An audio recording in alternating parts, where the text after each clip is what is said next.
Ambassador Spock, my senior staff.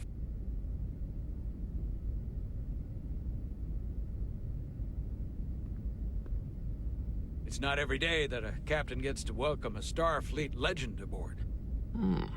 You flatter me, Captain Solano.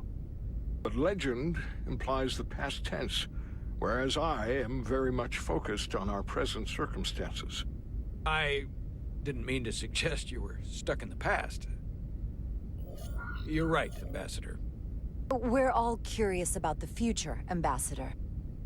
Specifically, what exactly are we getting involved in here? We got the basics from Starfleet. Two formerly peaceful neighbors are now on the brink of war. Indeed, and the tension between them grows fiercer by the hour.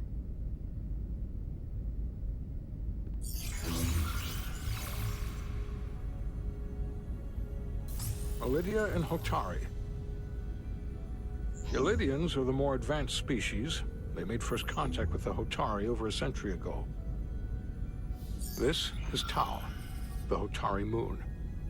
It is rich in dilithium, and for decades, the Hotari and the Ilidians have shared a mining operation there. The Ilidians provide the technological resources, while the Hotari have served as the labor force. The stability of that arrangement was the source of their peace, until recently. The Hotari have suddenly and forcefully seized control of the mining operations and expelled the Ilidians from their system. That is the official story, as told by the Hotari when they requested Federation mediation. But the details remain scant. Communications between all parties have been limited by the ionic interference. What are the Hotari defensive capabilities? Do they stand a chance to hold on to the mines now that they've taken them? It is unlikely the relatively primitive Hotari forces would prevail against the Ilidian fleet in open war. But it would have been equally unlikely to predict they could take possession of the mines until they did just that, which leaves many unanswered questions. Left unchecked, this conflict will result in more bloodshed, which is what we are here to prevent. And the dilithium trade hangs in the balance. Clearly the Hotari have been exploited in this relationship. Maybe we can persuade them peace is the more profitable alternative for everyone. They both profited from the mines. And for the Hotari, something is better than nothing. We can call it profitable or mutually beneficial, but at the end of the day, the Hotari are still being exploited for their own resources. True peace is not merely the absence of war. And as such, this conflict will surely come again. Neither the Ilidians or the Hotari are members of the Federation, so we can't make them do anything. There is an additional complicating factor I should mention. In the past, the Federation has relied on the Ilidians as a source of dilithium. That certainly changes things. Federation sources its dilithium from a lot of places. That means the Hotari have no reason to trust us. I wouldn't go that far, Commander.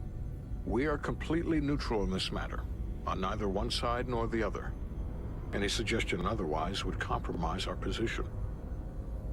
Given the Federation's involvement in the Ilidium dilithium trade, Captain Solano and I must make every effort to appear neutral in these negotiations. What worries me is if this whole thing unravels, and we're at the mercy of the storm at less than full strength.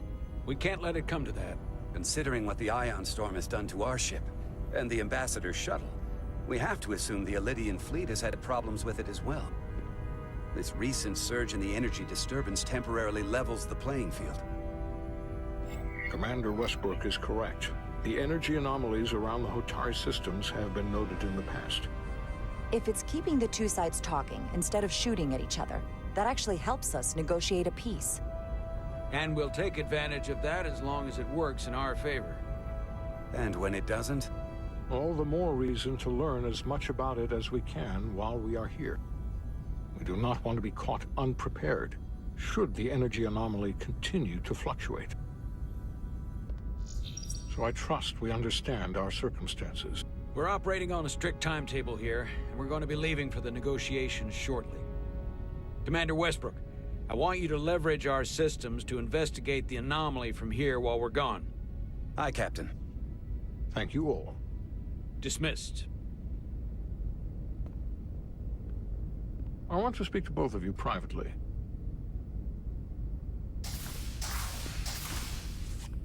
Ambassador Spock, I'd like to make a formal introduction. My first officer, Commander Jara Rydek. Commander, as you are aware, there are limits to what Captain Solano and I can do in our official capacity as representatives of the Federation. But someone in an unofficial capacity, your first officer, for example, would not be bound by those restrictions. Commander Rydek could ingratiate herself to certain parties behind the scenes, where they may be more candid in revealing information that could lead to a resolution. She certainly goes her own way. I'm honored to be included in the negotiation process.